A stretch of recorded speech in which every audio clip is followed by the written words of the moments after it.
ሚያዝያ 13 ቀን 2017 ዓ.ም በ88 ዓመታቸው ከዚህ ዓለም ድካም ያረፉት የሮማ ካቶሊክ ቤተክርስቲያን ሊቀ ጳጳስ ብፁዕ ወቅዱስ ፍራንቺስኮስ የቀብር ስነ ስርዓት ሮም በሚገኘው ሳንታ ማሪያ ማጆሪ ቤተክርስቲያን ተፈጽሟል። የተለያዩ ሀገራት መሪዎችና በመቶ ሺዎች የሚቆጠሩ ምእመናንም በቅዱስ ጴጥሮስ አደባባይና በአቅራቢያው በሚገኙ ጎዳናዎች ተገኝተው ፖፕ ፍራንሲስን ተሰናብተዋል። የኢትዮጵያ ካቶሊካዊት ቤተክርስቲያንም ጸሎትና ስርዓተ ፍትሃትን በማካሄድ እርሰ ሊቃነ ጳጳሳት አቡነ ፍራንቺስኮስን ተሰናብታለች። በልደታ ማርያም ካቶሊክ ካቴድራል ቤተክርስቲያን በተካሄደው መርሃ ግብር ላይ የኢፌዴሪ ፕሬዝዳንት ታዬ አጽቀሥላሴን ጨምሮ የተለያዩ ሃይማኖት ተቋማት አባቶችና የእምነት ተከታዮች ታድመዋል። በርዕሰ ሊቀ ጳጳስ አቡነ ፍራንቺስኮስ ህልፈት የተሰማቸውን ሀዘን የገለጹት ፕሬዝዳንት ታዬ አቡነ ፍራንቺስኮስ ለተገፉ ጠበቃ፣ ችግር ለጎበኛቸው ሁሉ ድምጽ በመሆን የዓለምን ህዝብ በቅንነት አገልግለዋል ብለዋል። ፖፕ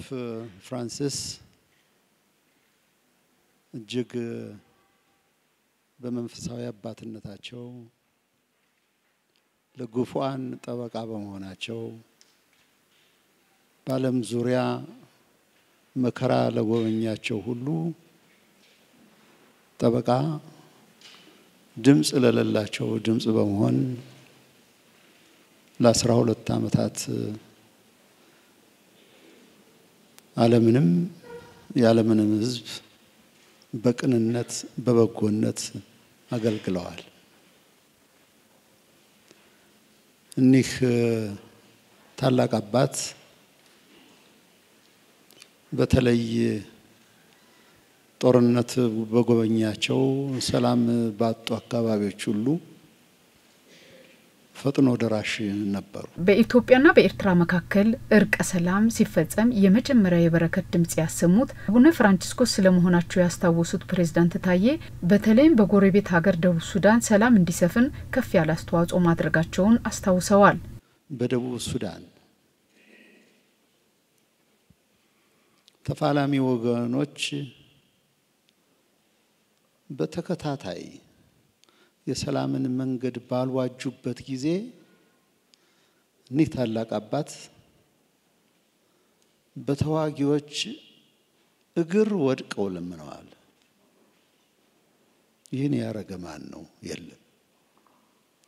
ስለዚህ በዚህ ይታወሳሉ። ርዕሰ ሊቀ ጳጳስ አቡነ ፍራንሲስ በሃይማኖት መጽናትና መኖርን አስተምረው ያለፉ አባት ስለመሆናቸው የተናገሩት ደግሞ በኢትዮጵያ ካቶሊካዊ ቤተክርስቲያን የአዲስ አበባ ሀገረ ስብከት ረዳት ጳጳስ አቡነ ተስፋ ስላሴ ተስፋዬ ታደሰ ናቸው። እሳቸው ደስተኛ የክርስቶስ ተከታይ ነበሩ። ክርስቶስን የሚከተል በእግዚአብሔር ድጋፍ ተስፋ የሚያደርግ ሰው ሁሉ ጊዜ ደስተኛ መሆን እንዳለበት፣ ሀዘንም ቢኖር መጽናናትና ተስፋ ማድረግ እንዳለበት አስተምረው ነው የሄዱት። ስለዚህ እኛም ሁላችንም ያለን ተልእኮ በእምነታችን መሰረት የእግዚአብሔርን ቃል እየተመራን የእግዚአብሔርን ቃል በህይወታችን በመመስከር ወንድሞቻችንና እህቶቻችንን በማገልገል እንድንንቀሳቀስ ይመክሩናል። ርዕሰ ሊቃነ ጳጳስ አቡነ ፍራንቺስኮስ የሰው ልጅ ሁሉ ያለምንም ልዩነት በፍቅር ያስተማሩ ከተቸገሩና ካዘኑ ጋር አብረው የሚያዝኑ አባት እንደነበሩ በመርሃ ግብሩ ላይ የተገኙ የእምነት ተከታዮች ተናግረዋል። እንደ ሰውነታችን እኛ ማንም ላይ መፍረድ አንችልም።